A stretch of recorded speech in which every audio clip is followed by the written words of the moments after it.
How's it going? So, it's been a while since I've uploaded this thing. Uh, Not going to make any New Year's resolutions of me uploading more. I'm just going to upload when I feel like it and upload when I can. So, I wanted to do my top 20 albums of now last year, 2023. And if you look at it in just one specific genre, if you were just looking at one besides maybe R&B, you would probably say that 2023 was rather disappointing. But if you take it in a more broader lens and a broader scope, I think 2023 will be looked at kind of like how 2020 is, where the more you go back to it, the more you realize that there was some really underrated projects to the point where I look back at 2020 now as probably one of my favorites listening experiences throughout the year, throughout this decade so far. So we're going to start off with number 20, and I'm not going to write out the entire thing because it is incredibly long, but it is Lana Del Rey with Did You Know There Is a Tunnel Under Ocean Boulevard. Now, I do know that a lot of people are going to have this album all the way over in this section here. And this is not to discount the album, this is not to say that the album is bad. I still really like this album. And what I kind of look this album as is that we're getting more of an in-depth and kind of more intricate look into Lana Del Rey as a character, but you also get an idea of Lana Del Rey as the person behind the character. And the world building of this album is fantastic. It's probably one of my favorite albums, building an atmosphere, building a tone, building this cohesive and atmospheric story. And probably my favorite track on this album is Grandfather, Please Stand on the Shoulders of My Father, Who is Deep Sea Fishing, I believe it's called. And it kind of is the most meta look into Lana Del Rey as a character. They think that I'm somebody else to make me beautiful, or they took somebody else to make me beautiful, and they made me an experiment. All this kind of stuff kind of breaks down the character of Lana Del Rey and the person behind the character of Lana Del Rey. There are so many beautiful moments across this album. It is so elegant. It's beautifully produced. It's just a little bit long. That's why it kind of falls around this range right here. Still an incredible listen though. When you have the time, it is worth it. 100%. Number 19. And this is an album I found very early into the year, and I thankfully saw them live. And that is Food for Worms. The album is Food for Worms. The band is called Shame. Shame is more of a punk album, more of a punk outfit. This is their third album, I believe, and this album is a full roller coaster ride when it comes to the punk sound. You get like the slow burners, you get the intense tracks, you get kind of the ones that just kind of slowly build steam and just explode. You get some kind of beautiful moments here, you get some deeply personal moments. My favorite track is probably Adderall, that talks about mental health, the use of drug abuse, the use of drug abuse and mental health, of subtracting yourself and alienating yourself, isolating. And this album just kind of has a little bit of a darker and gloomier tone, but it also has this calming and soothing feel to it as well. So if you're looking for some really nice alt rock, some really nice punk with a little bit of blues mixed in, I heavily recommend Food for Worms by Shame. Number 18. This is another one I found actually kind of later in on to the year. But this is a Freak Accident by an artist called Al Manet. So they are a very lo-fi folk outfit. I believe it's one person. And what I love about this album is it kind of reminds me of the sound and the feel that Phoebe Bridgers' Punisher gives me, which is probably one of my favorite albums of all time. It's very quiet, it's very subdued, it's very minimal, and the vocals are even more so.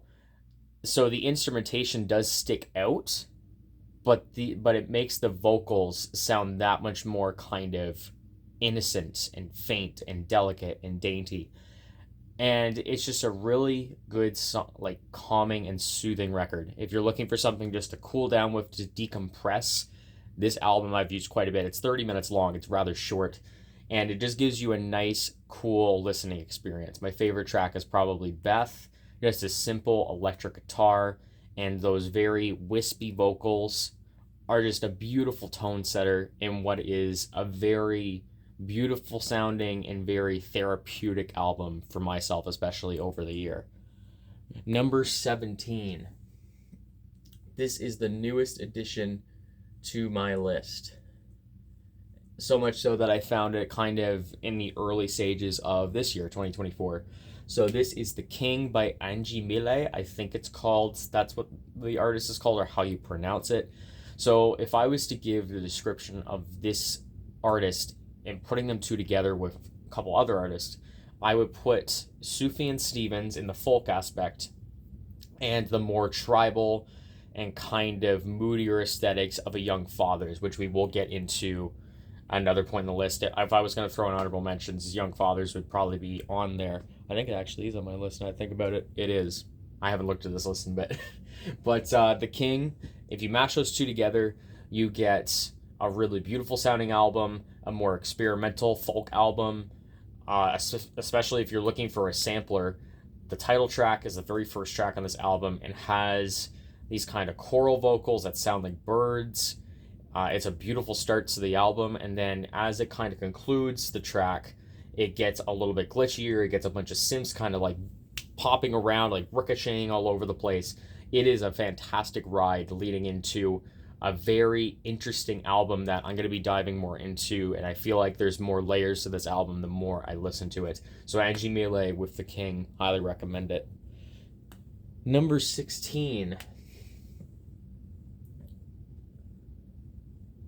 Probably one of the more experimental albums on this list, and that is Dog's Body by Model Actrice. Very Nine Inch Nails inspired. Nine Inch Nails brought into the modern era.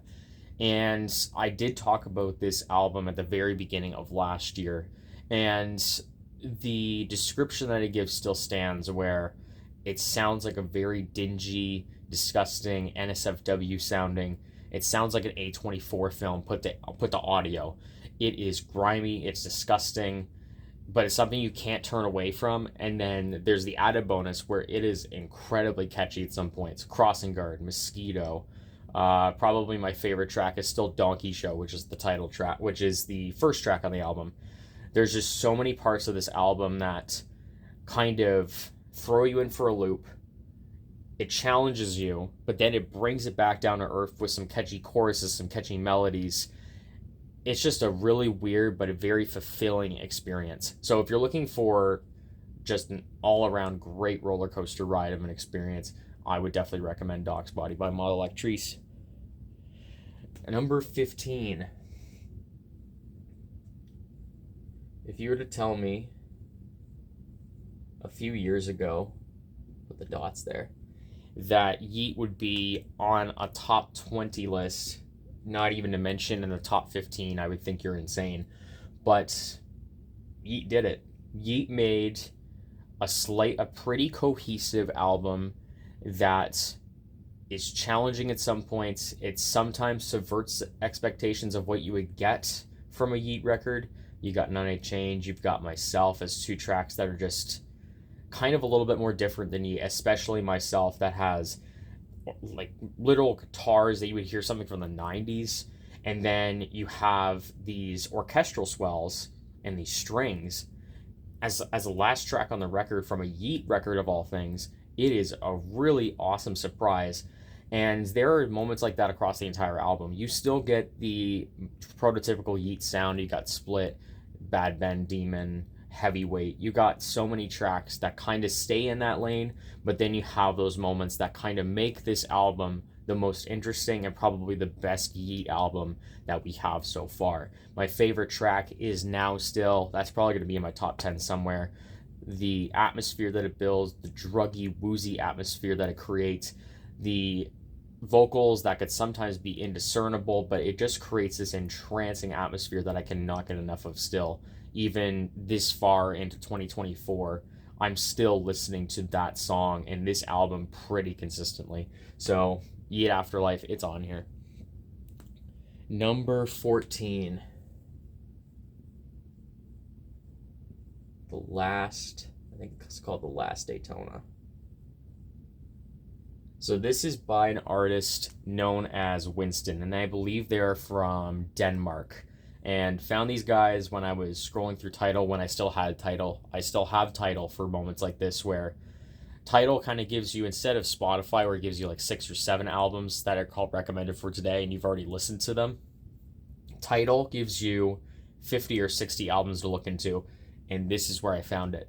So if you're looking for 2 artists again to clash together, definitely Joji inspired and a little bit of Post Malone. One of the catchiest records this year. If this was another universe, these songs would probably be top 10 singles in the world. They are incredibly catchy. They are very easy on the ears. They're very pleasant overall. And then Winston does provide a very good vocal performance. Care For and Tickin' Blue are probably 2 of my most played songs this year, especially in the summertime.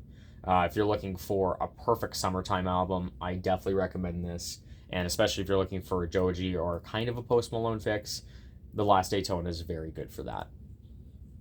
Number 13.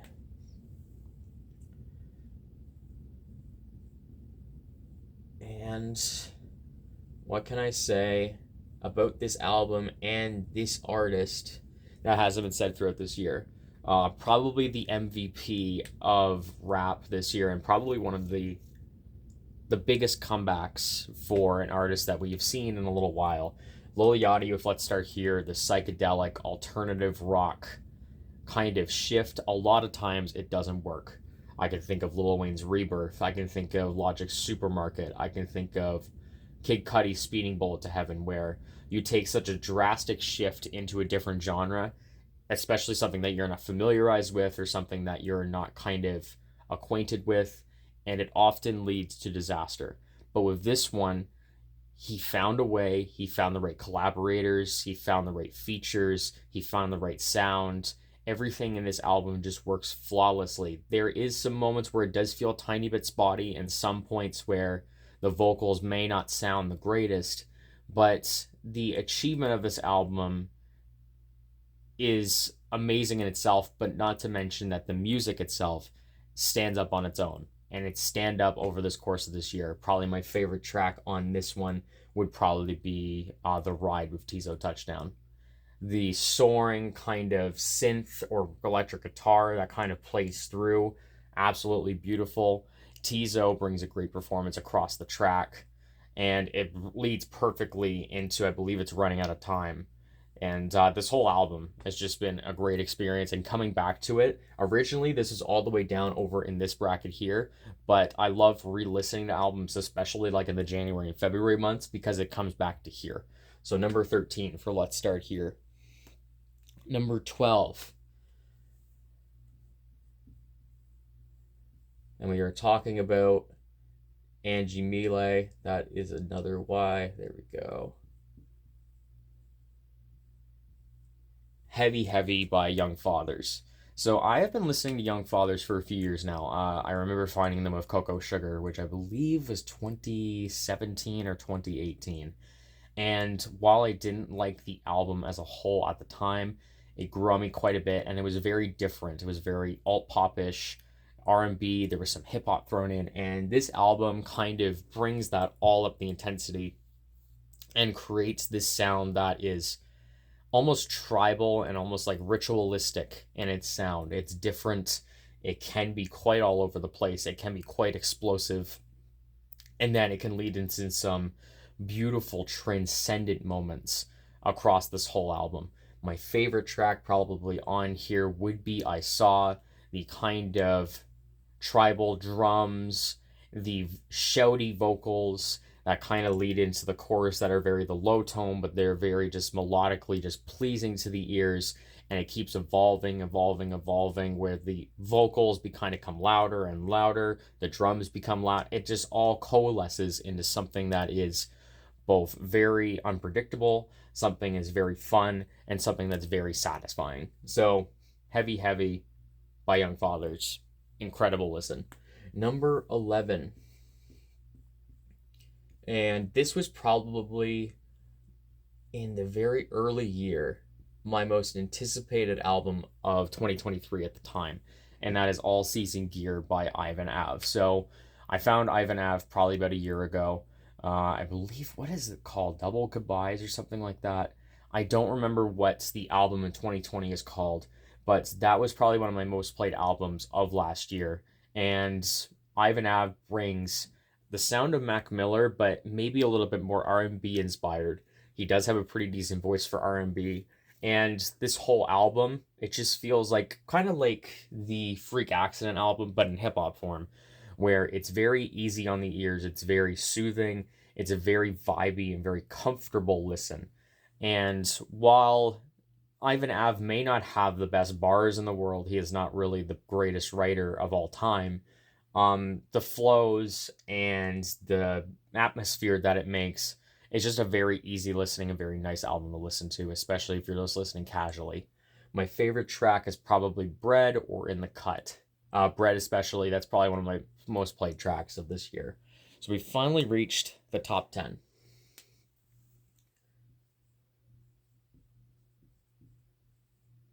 Another album that I've seen people put it in the number one spot. So Lahai by Sampha. It has been a very long time since Process, and I think with Lahai, it lived up to the expectations that we were looking for.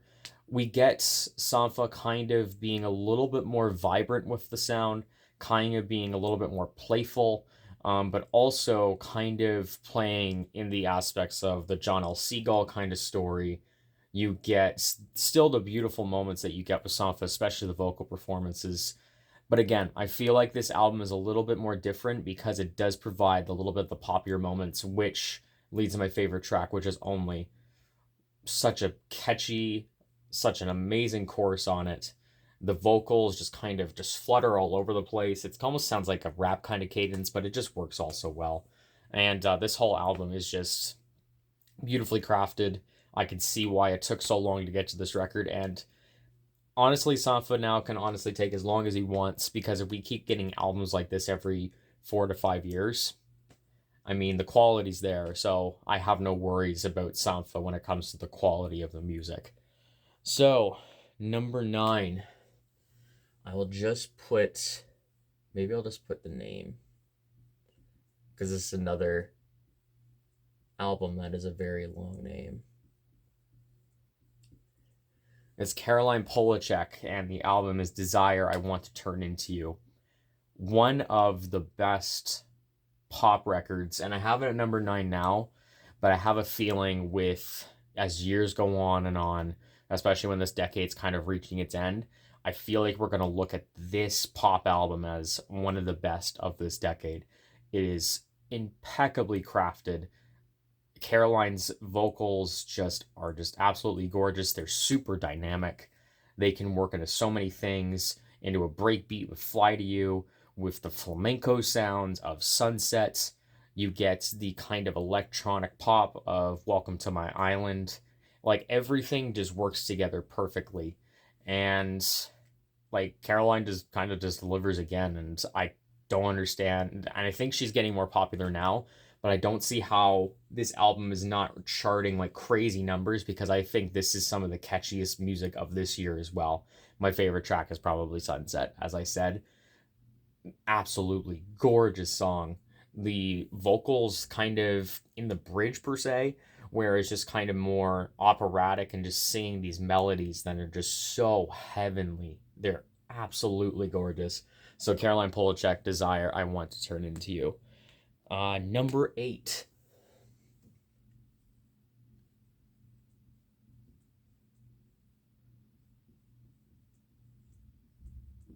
It is Scaring the Hose by Danny Brown and JPEG Mafia.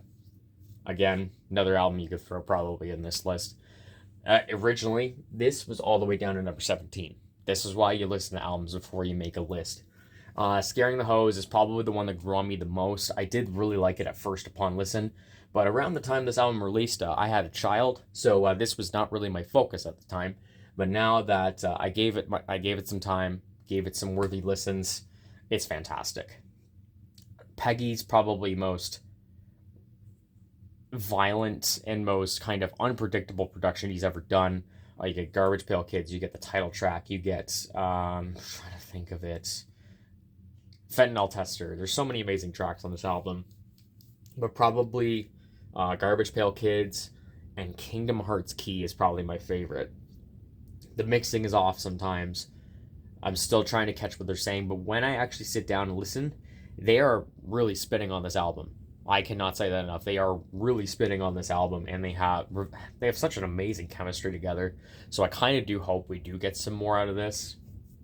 But Scaring the Hose is definitely lived up to expectations, and I'm kind of excited to see where else this could possibly go, if it does go anywhere else. But if not, I do like the aspect of this is the only album that they collaborate with, and I think it's just a very nice, just one piece put together, if that's the only thing we're going to get. All right, number 7. We're down into the last bracket. And this is where my writing may get worse or it may get better. That's honestly not that bad. So Never Enough by Daniel Caesar. Another person that I saw live. One of my favorite live performances ever. This is Daniel Caesar's breakout album. There's so many incredible tracks on here. It kind of plays more into something that's going to appeal to a lot of a wider audience, but you still get those moments like Cool. You get the moments like Buyer's Remorse. You get Disillusions, my favorite track, with Serpent with Feet. My goodness, Serpent with Feet's vocals are probably my favorite ever, and I'm so excited for his album this year. But besides the point, Never Enough is an album that I can see myself listening to for years and years and years to come. And while I like Freudian, I feel like I may get to a point where I may like Never Enough more. And yeah, just an amazing album. And he said at the concert that he'd be back in a few years. I'm assuming that means more material. So I'm kind of hoping for more material from Daniel Caesar at this point. Number 6. Number 6 is Space Heavy by King Cruel.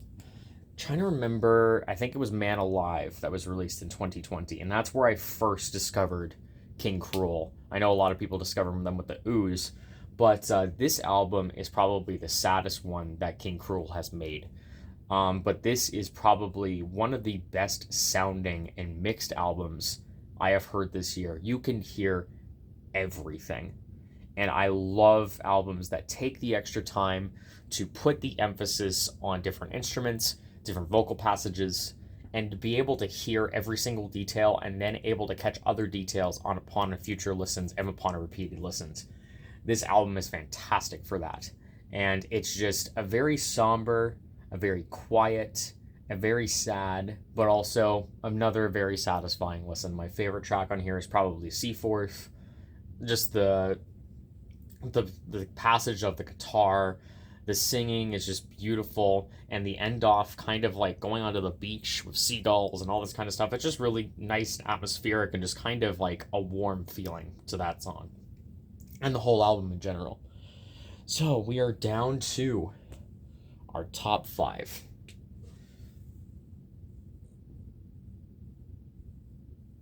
My number 5 is Forward by Jordan Ward.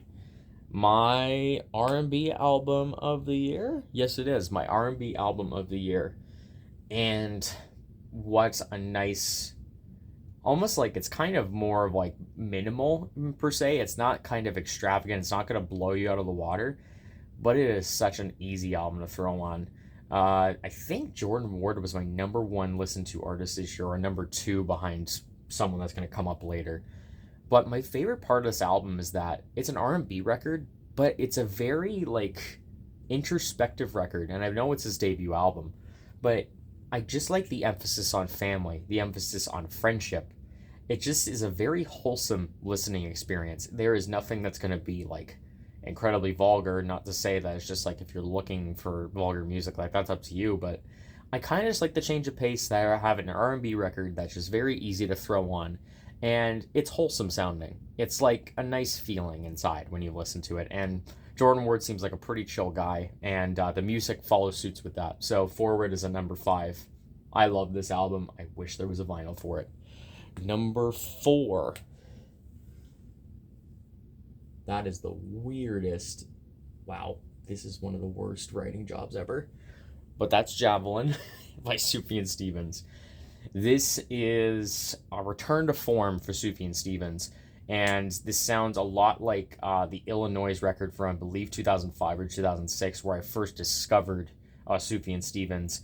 And it kind of brings the brighter kind of marching band, but not the marching band sound of that record. But then it also brings the personal and very just gut-wrenching vocals and lyrics of a Carrie Ann Lowell. And with the surrounding aspects of Sufjan contracting a disease that basically made him immobile and losing his partner, all of these lyrics sound like heartbreak, and someone just like, it's even when you look at it from a first perspective without kind of the context, it kind of thinks just like this must be a breakup record, which you can play it off as that.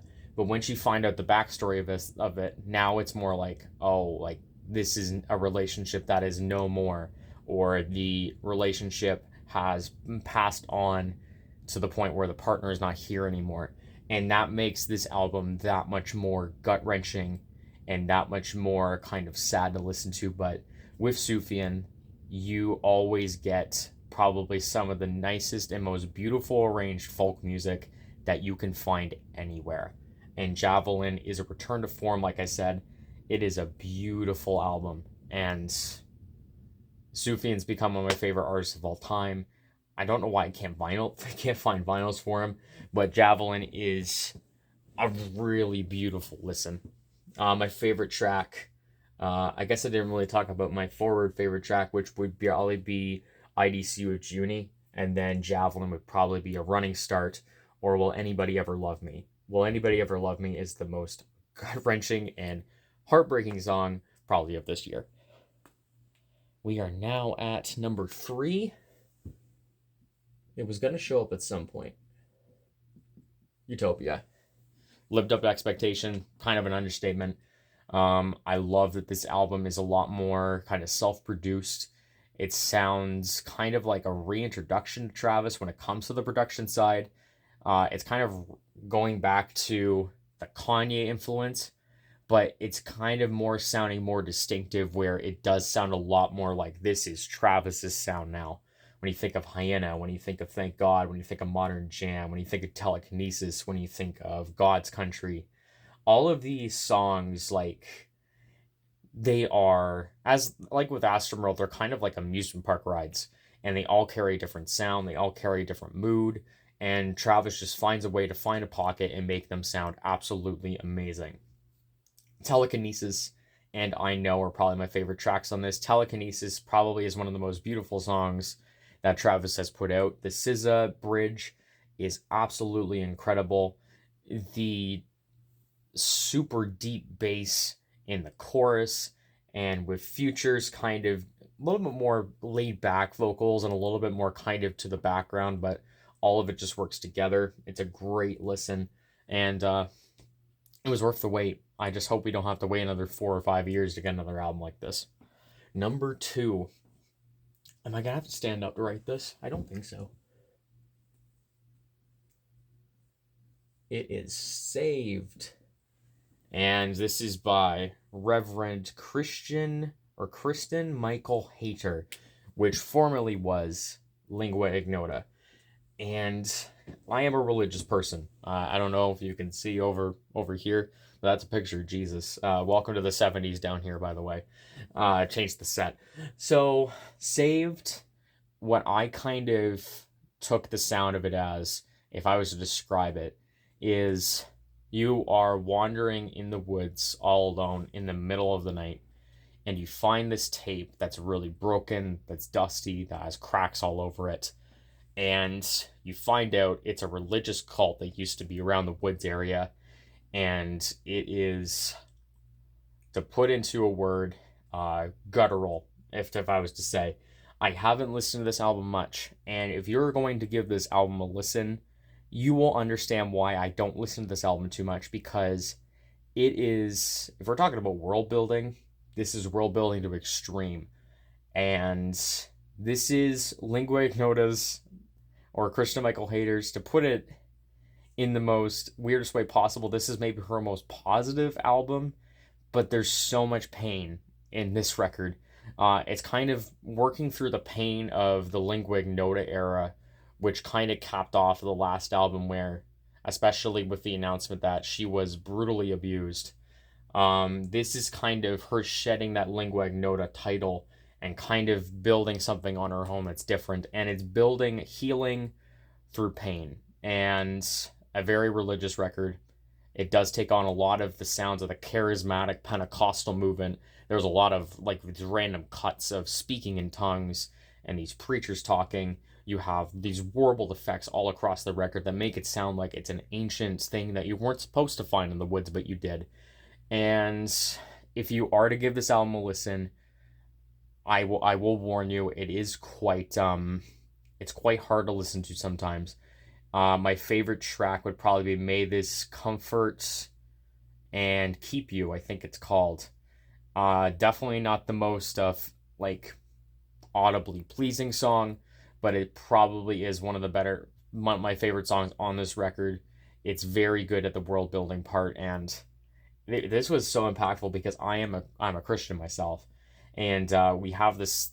There's this thing in the faith called travailing, where you're kind of not speaking in tongues per se, but you're kind of it's expressing your pain through kind of like these moans and these like feelings of just hopelessness. And the last track of this album has the most quietest singing that Christina Michael Hayter has on this album. But throughout the entire thing, it's just her just travailing and just in pain and just being hopeless throughout this entire song. And it made me cry, if I'm going to be honest. It really broke me down because travailing can, when you're seeing it happen, it's often the most painful thing you can experience. But once you get out of that stage, from a religious person myself, it feels so incredibly freeing to get that off of your chest, to kind of work through that spiritually, to get to a moment where it's just like, I feel better now because I worked through that. A little bit more of my religious kind of thing working through there, and that's kind of why it fell so high on my list. Again, if you think you're gonna be scared of this record, take it for the faint of heart. Be careful because it may impact you in quite a harsh way. But it impacted me both in a harsh way, but also a negative way. A harsh way and a positive way, that's what I mean. Okay, number one. And if I was to give a 10 out of 10, it would be to Geese with 3D Country. This is some of the best rock I may have ever heard, if I'm going to be honest. Blues rock mixed with punk. The singer, I believe his name is Cameron Winter, one of the craziest vocal performances I have ever heard on any album ever. And it is dynamic, it is insanity, and it just works so incredibly well. Trying to sing along to these songs is both fun and a challenge. But these guys are just like probably in their 20s. And the fact that this is only, I think, their second album just really puts into perspective that this could be one of the best rock acts of this decade. And I can see this album falling into a lot of top albums of the decade lists when we actually get to that point. But man, is this album just absolutely incredible. 2122 is one of the best intros of this year. You have the title track that has the blues sound, kind of has an Elvis aesthetic, but it works so well. You have I See Myself, which is probably one of the best rock love ballads of the entire year. And then you have Undoer, which gives you that slow burn. It's 5 minutes long, and the vocals are insane. The instruments are going wild in the chorus. Everything about this album is unpredictable, it's explosive, and it is so gratifying to listen to. So that is my top 20 albums of 2023. Now, I can't guarantee consistency of uploading, but I want to get a review of the 21 Savage record out and possibly Insano. So thank you very much for watching. If you're watching this, Happy New Year, and I'll catch you next time.